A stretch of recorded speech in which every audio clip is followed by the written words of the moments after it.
വർഷങ്ങൾക്ക് മുമ്പ് ഒരു സായിപ്പ് വനത്തിലൂടെ നടക്കുമ്പോൾ വനത്തിനകത്ത് ആരൊക്കെയോ പാചകം ചെയ്യുന്ന പോലെയും പാത്രം കഴുകുന്ന പോലെയുമുള്ള ശബ്ദം കേട്ടു.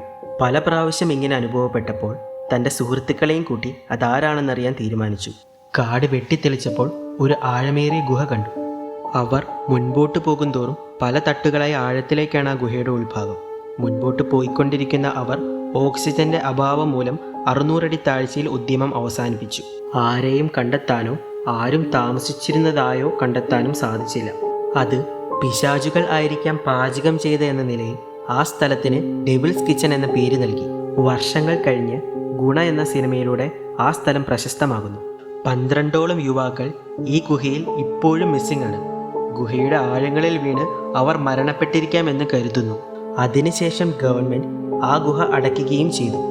ഇപ്പോൾ കൊടൈക്കനാലിൽ പോയാൽ ഗുഹ കാണാമെങ്കിലും ഇറങ്ങാൻ കഴിയില്ല.